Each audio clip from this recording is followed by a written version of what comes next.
supports a lot of show off. And even all of this is being tolerated in the house of God. People are giving positions based on what they have to bring to the table. Our religion that does not ask where do people get their money from, or a religion that knows how people get their money in a way that is not certain and is not right, but chooses to look away because of its own benefits, then I ask,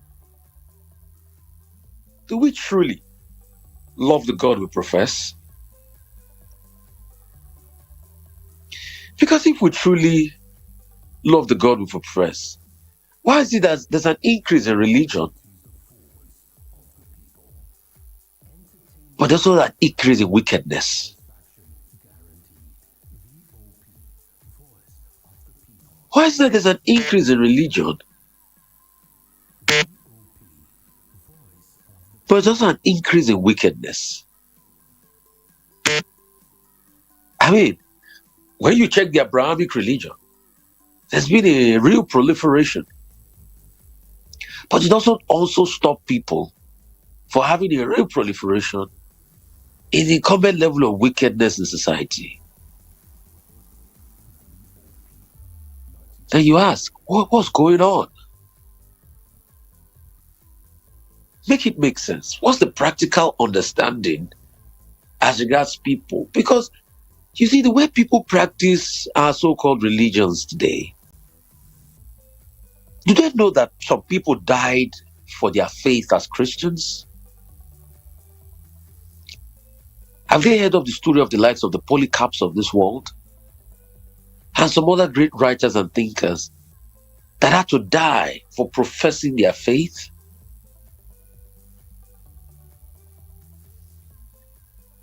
So it's a conversation I want us to have. And that's why I say it's going to be short and straight to the point. Is it not best you day your day?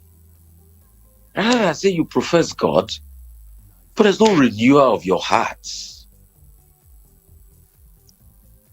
Because you see, that's why there's a disconnect across religious folks today, Abrahamic religion and all of that. And you look at what is happening from time immemorial as regards the Abrahamic religion and the fights they are having. Look at Gaza. Abrahamic religion at loggerheads. Destruction of both religious temples and religious pieces. Conversations around Al-Aqsa mosques. People that are said to share co-sacred sites, but they kill in this name of religion. And it's not been today that a lot of people have had to die in the name of religion. If you read the story of the Templars, the Crusaders for Faith, the likes of Bernard of Clairvaux. So we ask, what is really happening? Why is the God we profess so much, but that doesn't reflect in our lives and in our dealings? Why is the God we profess? Is it that God is just a Sunday medicine? You wear your Sunday best clothes to go to church, then you come back, but Monday through to Friday, there's nothing in your character that is reflective of the fact that you even know God. You malign people, you kill, you steal, you destroy, you do all sorts of deals.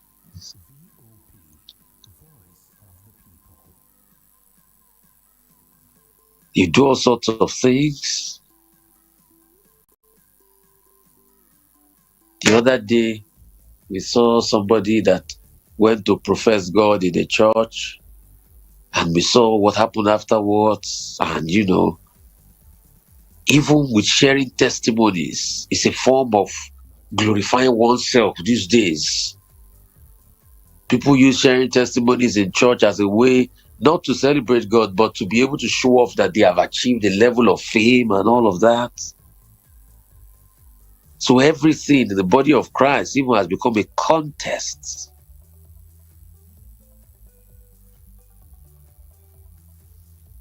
But We say we are believers. We believe in a certain higher creed and ethos of doing right. Some people say, oh, it's a conversation around the end time. Is it, or is it just people that are not ready to truly serve God in truth and in spirit?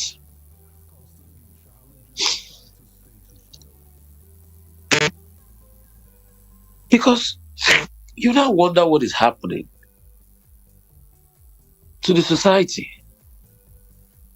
at large. You wonder the level of decadence, but you also wonder the proliferation in the level of religion. And you ask, what's going on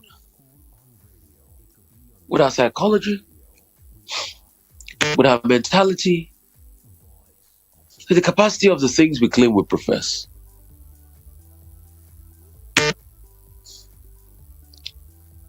Religion has now become politics.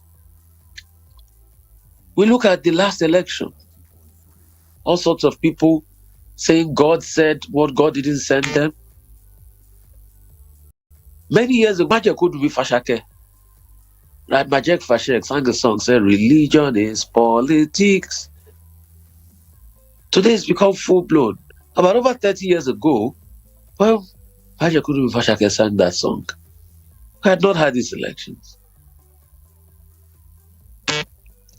But it has now become politics. And it's now become a case of a survival of some sort of the fittest.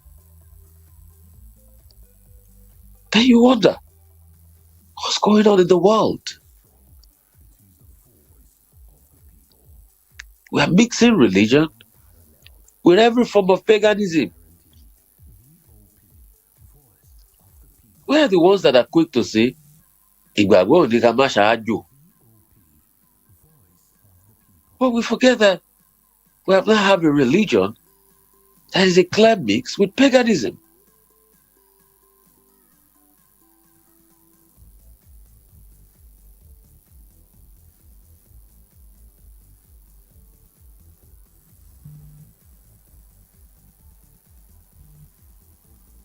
So, I'd like to ask, who are we as a people? What is the cause of this problem? Is it that we're ignorant?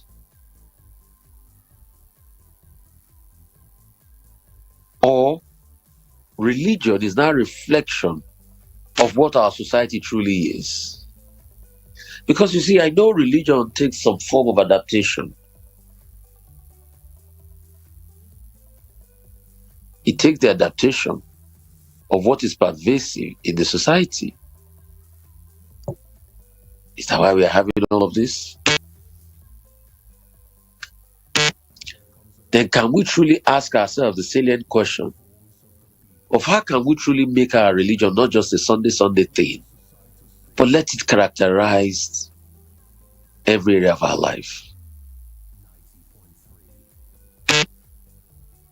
Because if it does characterize every area of life, maybe we'll have less of insecurity.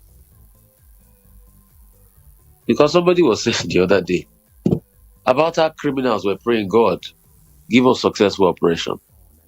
So if a criminal is praying for God to give them successful operation, you wonder, is it that God supports the killing of people? No, He doesn't. But because our religion is not a compelling force enough for us to be able to change.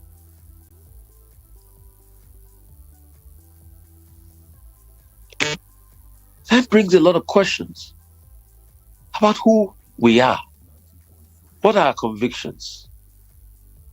Is this another slavery mentality? Because I wonder, what kind of real deal do we have with God? Or is it a quid pro quo deal that Monday through to Saturday, you can do everything? I know some people are going to say, yes, I'm not perfect and all of that, but who do you have as accountability partner that keeps you conscious of these things? I'm going to open the phone lines very soon so you can reach me. 0818-099-1991. So who keeps you as an accountability partner? Once again, there's a phone line to Richmond. It's 0818-099-1991. Who keeps you as an accountability partner? To be able to tell you that, oh, you have gone astray. Watch this, watch that. Check this, check that. Because the big question should now even be, who pastors the pastor? It's a very important concept I want us to discuss. Wonderful Sunday morning to you. Yeah, good morning, sir. Bless you. What's your name? Where are you calling from? Yeah, my name is Sheikh. I'm calling from Akwonjo. Talk to me, my brother. Yeah, I really appreciate for today's program regarding this religion matter. I think what I observed in this our religion today is because, like the person when say that money over to buy religion, money have destroyed the this thing, what's it called? I think what I observe so far in this our religion matter is because of activities, shoplifting or something. Because people are just because of money now. Wow, people choice. They even think of how church was back then. All they want is money. And if it links to all the preachings about part of now, it's all about prosperity. They are not even desiring our youth into crimes nowadays. Because they only preach about prosperity. None of them, not part of it's about tradition anymore. I think if we can keep that mentality, maybe there will be good government. Because all prosperity in the church. And the one you listen to your church, the character you choose to live. So I think that's my own conclusion, sir. Thank you. I appreciate you. Hello, how are you? Yeah, Rufai. Bless you. Morning. This is Uduak from Lusana. Yeah, Uduak, yeah. Yeah, when I think the radio, I hear your voice. That's why I need to go some with because of I just wait, just drop the point there. Are you hearing me, sir? Yes. Some pastors are corrupt. You know why I'm saying this? Sorry to say this. Some pastors they don't even look out source of the money comes from. If you maybe even though you do blood money, God I go there, they please you that blood money.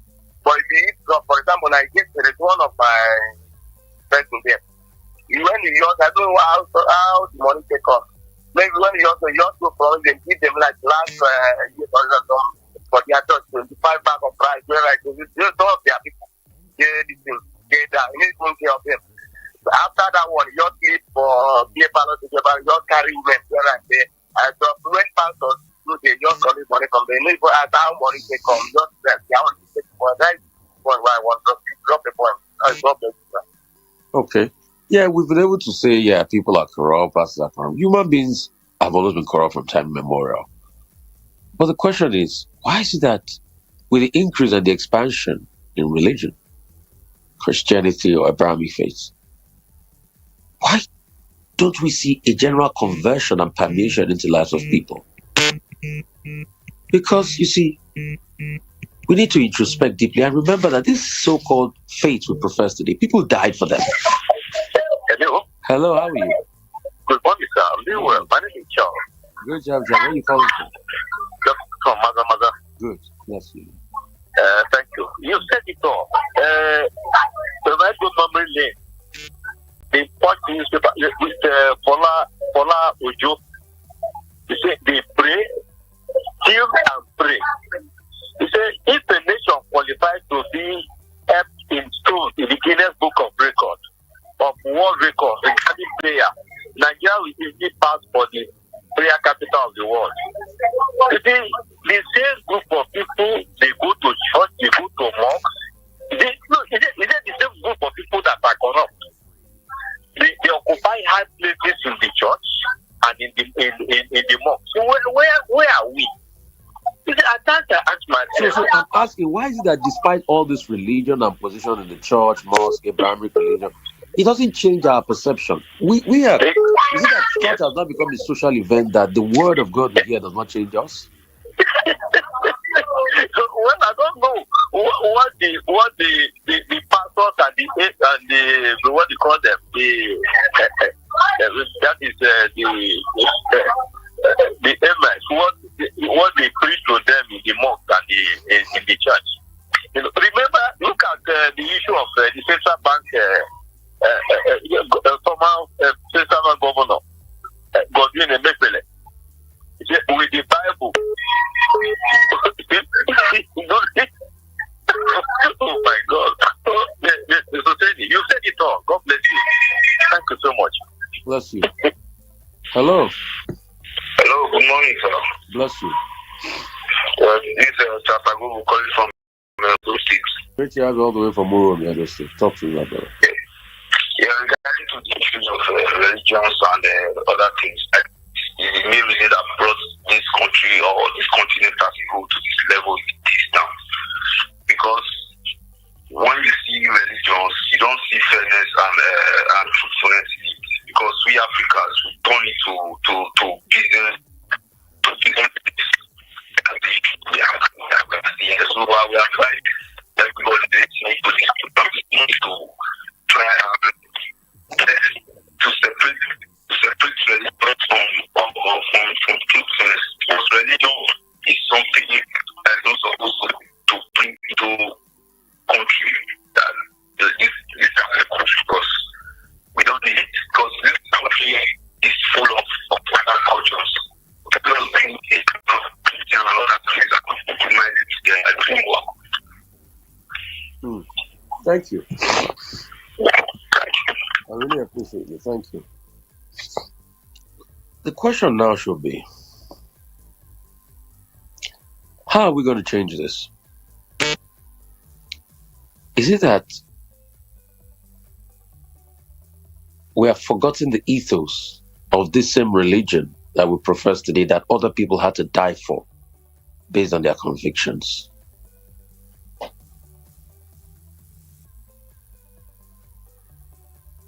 Is it that we've forgotten it so quickly? Is it that we've forgotten those convictions about the Christ the likes of Christoph Thom wrote about? You know, the things Aquinas wrote about. Because today we even have religion that does not even preach about hard work. It's just preach about materialism and money. But the hard work to be able to get it,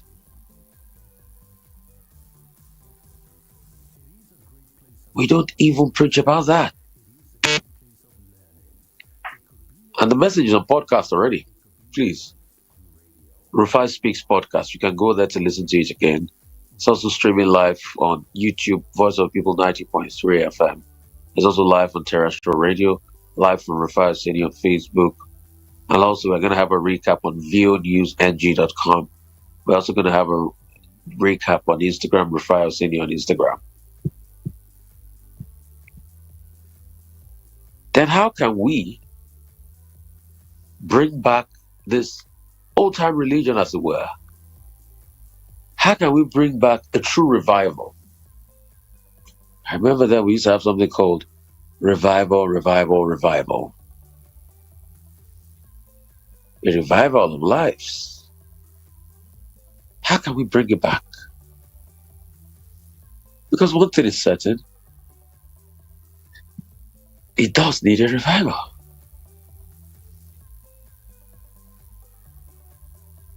It does need a revival.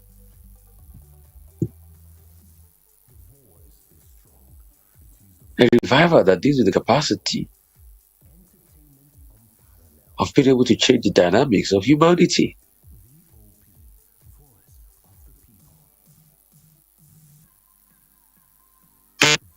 A revival that truly changes the mindset of man, and they know that religion is not about exploitation. A revival that makes us understand that you cannot profess God through any of the Abrahamic faith and still hurt people, still kill people, still destroy people. Because that's what we have today as we speak. People are hurt, people are killed, people are destroyed by people that profess that they have faith in God. And even when God says, you shall not kill, you shall not steal, you shall not destroy. And I tell people, that's my goal of media, because I know media has a power for change. So my capacity and my goal of forming big media, that's why I'm investing in radio stations, terrestrial, and every point of media, is to be able to change the perception of people through God and lead veritable conversations that will bring about a society where we are awakening and make society a whole lot better. Isn't it funny that I've not built a society that speaking the truth is now sort of like a rebellion because lies have dominated too much? So when are we going to have a revival across Abrahamic faiths? A pervasive interconnectivity of ideas that makes us understand that the cornerstone of our faith is what we should look at, and that is God, who in Him we live, we move, we have our being, and every day of our life shall reflect God. How can we permeate God into that? There's a God consciousness. Because if people have a God consciousness, I don't think we'll be hearing billions being stolen and money's being missing, and these people know that they can get away with it, and they can go back and do all sorts.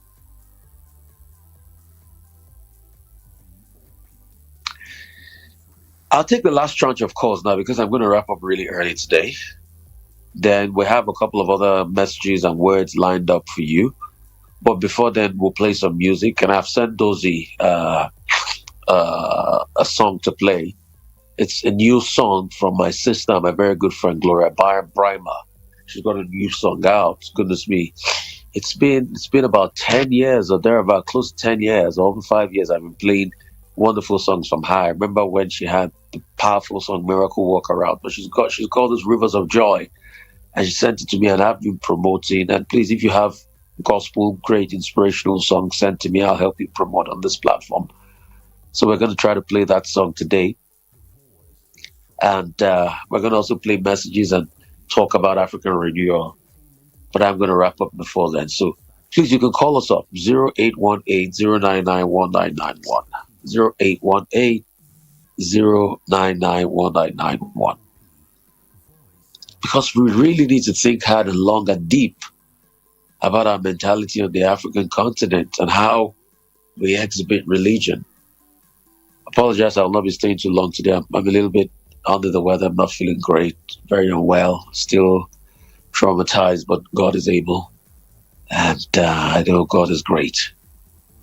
And He makes everything beautiful at our time. And the testimony of our conviction definitely is on the way. So 0818-099-1991. Hello, how are you? Hello?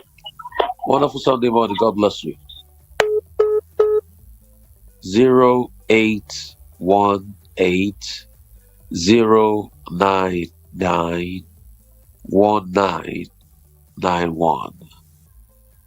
0818-099-1991. The message at first already on podcast. Rufai Speaks Podcast. Rufai Speaks Podcast. RUFAI and Speaks. SPEAKS. Podcast. PODCAST. Rufai Speaks Podcast. Then it's going to be across every platform. VOP 90.3 FM. VO News and all of that. Hello. Wonderful Sunday morning. God bless you. Hello. Hello, I can hear you. Yeah, can you hear me? Yeah, I can hear you. Hello? Hello? Yeah, please speak up. Hello, Rufai. Good morning, sir. Morning. God bless you. Amen. I'm happy to hear your voice live for the first time. Hello. I can hear you. Go ahead. Thank you. Bless you. I'm so glad to listen to follow you for the first time on this program. Yes. Bless you. Yeah. I can hear you. Yeah, go ahead. Yeah, I said I'm so glad to follow you for the first time, watching your program live. I'm glad to talk to you too. I said I'm so glad. I am happy to talk to you too. Hello. Hello. Hello. Disciplined and committed to growth to serve the people. You see people that will go extra miles to bring out their heart to serve. They derive joy in serving the people. But when we look back home, you see our leaders are there because they want to enrich themselves. And at the end of the day, you talk about the religion. We end up seeing our religious leaders. We end up siding with people that will bring the biggest light to the church. So this revival must take place starting from the church. Yeah. The church should look beyond material things and begin to look at the people. Christianity or Islamic religion is all about compassion, service to the people, love, giving to the people, to the poor. Jesus is a friend to the poor man. The poor man, like me, like the people in the street, are not to the rich. So we must start this revival, and it must start also from the church. So we thank you very much for everything you're doing. Thank you. When it comes to journalism in Nigeria, so you are the number one. Thank God we have you. You are the voice of the people. Remember, bless. Thank you. And that's why I named this channel The Voice of the People.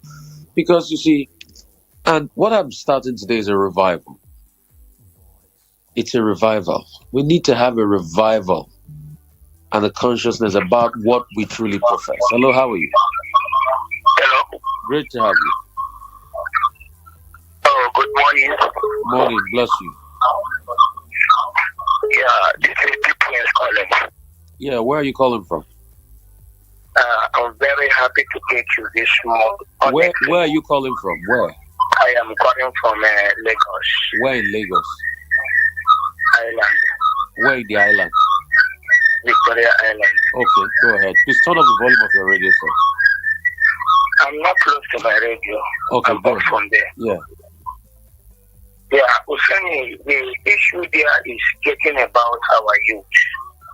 It's all about orientation because things have gone wrong. I remember when I was younger, my father bought a car, took it to my hometown, and the elders refused to open him as the first person that bought a car in the Cambridge and gave him 3 weeks for examination. And after that 3 weeks, they went to find out that it was out of his hard work that he bought the car before they compensated him with the land, at least to show an appreciation of a good breakthrough in a kindred. That was dead. If such culture is still now, you can think how far we can get in this nation. Yeah. Yesterday, I had a challenge that a group of people came to me and said, how far are you a uniform man and you're not taking any bribe? We have seen it's an impossible thing in your field of work. Can you prove it to us that you're not taking it even secretly? I said, bring anything you know that you can use to prove yourself. And that will, even if it is for me, traditionally for me to swear in my field of work that I have never taken a time because I am a direct representative of our image, this Nigeria. Yeah. And it is not so much compulsory 35 years in service. If anybody give me what I don't think, I resign. This is the foremost of all. Now, what am I saying? They went on to proving, I say, all my documents are there and all my colleagues are there. Don't come to my office, I will give you my name, prove me beyond reasonable doubt. And if they were sure, they say, everybody in Nigeria, there are good Nigerians. Why am I saying all those things? it breaks my heart as I'm talking to you, Nigerians are crying. I know some of my colleagues that took humongous amount of money to make ways to corrupt politicians. Honestly, Nigerians cannot tell. But I am a living witness that some of them is dead now. By one thing or by one legacy to the other. 500, 700,000 naira, they pocket it and do a very serious, bad, dangerous work. Rufai, I can prove it to you today that some of them, even as I know, is dead. There are, in fact, a point to everything that any man is doing. The end thereof is destruction. I am so much concerned about my youth. I mean, Powerful, because when we even say that what people do based on religion is a reflection of our culture, this is not the African culture I used to know. Africans used to be very accountable. So where did we lose it even with our culture? Africans had a lot of respect for hard work. This religion we have today and the messages we hear does not even support hard work, it supports magic. It's a very mysterious one, replica of what Amos Tutuola talked a lot about his book, The Primary Drinker. Mysticism, magic. So where do we go? Because this African traditional religion, or African tradition, used to support hard work. If somebody brought something to the home that parents didn't know about, they'll ask questions. But today we are not even asking questions. That's why I want a revival to start in our consciousness. Because you see, if we continue like this, we'll continue to have society where people will just do a lot of evil and get away with it. I will not build a good society, and that's why I'm invested in media. Hello, how are you? I'm going to be the final caller as we wrap up, though. Hello. hello, good morning. Yeah, morning. What's your name? Where are you calling from? Okay, my name is Samuel. I'm calling from Akia. Good. Good to have you. I was contemplating when I heard your voice on the radio. I was like, it's not Rufai. Like, what are you doing already? So I never knew you already. I've been on radio for about 20 years, close to 20 years now. So I'm big on radio, and I'm always on this radio station, VOP 90.3 FM, every Sunday morning to dish out great messages like this. That's amazing. That means we'll be sticking on this station every Sunday. Please do well to stick. So much. Please. Thank you. Thank you for what you do. Thank So, you. Sir. for example, what I want to say, please, what's the name of this woman that spoke earlier before you come up? What's the name of the message? I don't know. I wasn't listening. I'm sorry. I wasn't listening. Oh, so, Yeah. all right. So, let me dive into what I want to say. I mean, God is so wise when God said that the judgment will start from the church. Yeah. Because he has seen and known his ancients. You see, there's nothing that is new to him. So a lot of time, when you see most men of God, sure, there's a church, one particular one Testament church within my area. Sure, the people that go to this church are Yahoo boys. She blesses them. Wow. I think they are the ones, every Sunday, they drive to the place, like, most of them are the same day, very young guys and everything. He said, just tell them to come, and he will bless them, he will succeed. A church blessing Yahoo boys. Can you imagine that? Yes, so And he knows they are Yahoo boys. He knows they are Yahoo boys. Of course.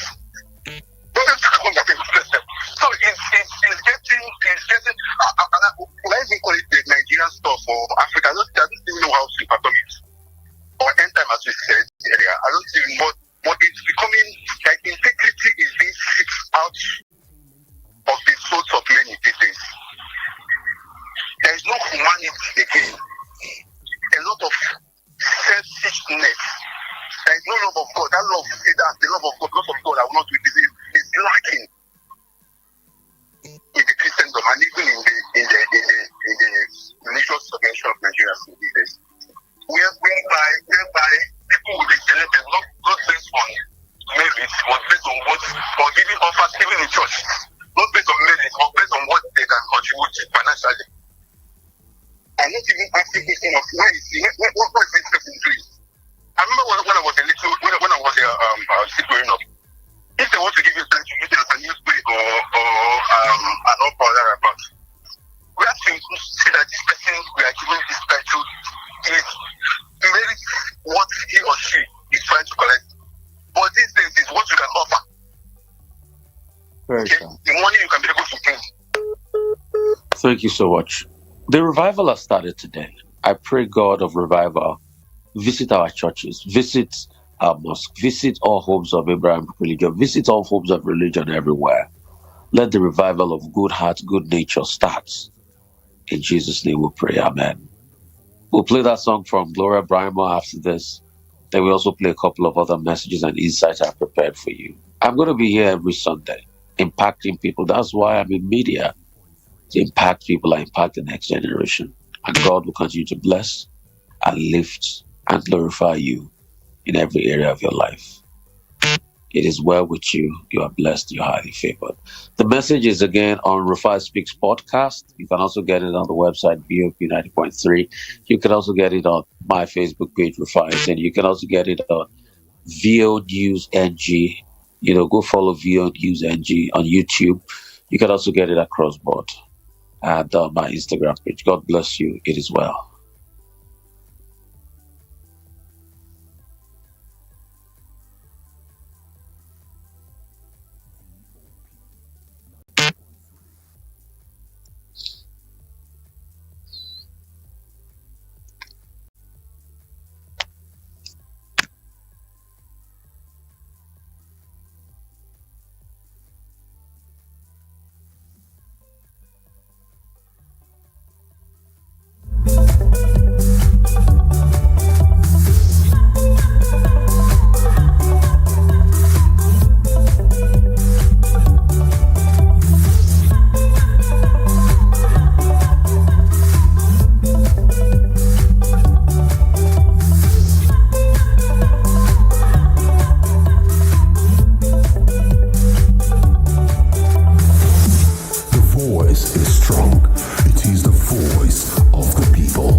to me.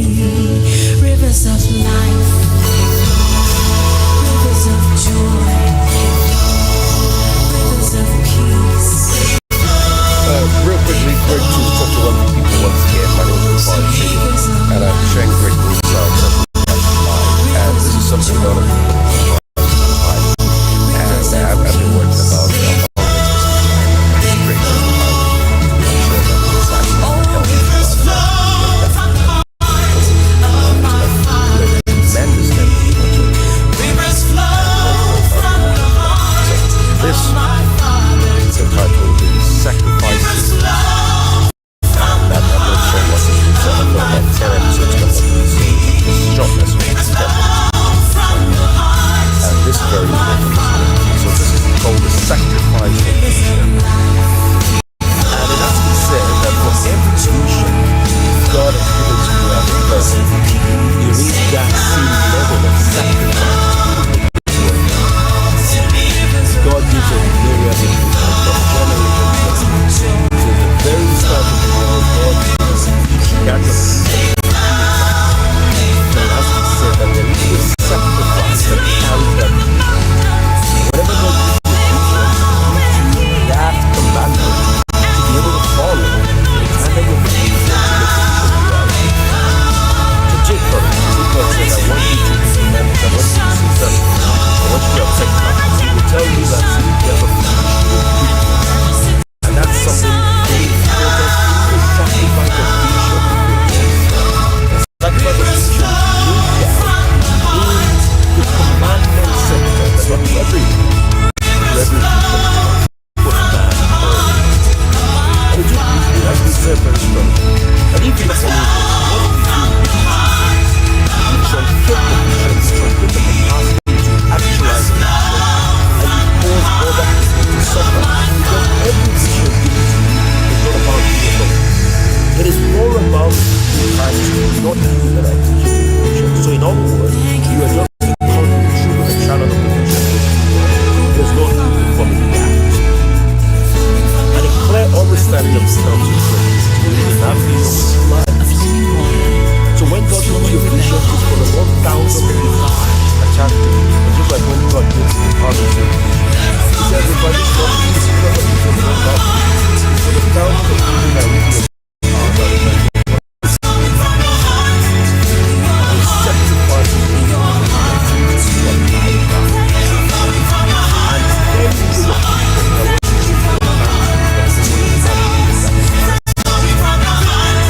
And that's what you have to do that are not ready to do for the God. They get to the God because they are not ready to the sacrifice.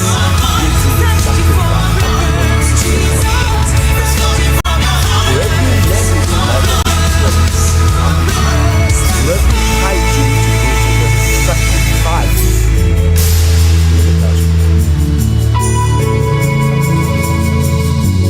there's a sacrifice. The sacrifice of your vision is the paramount part of the vision and any other part.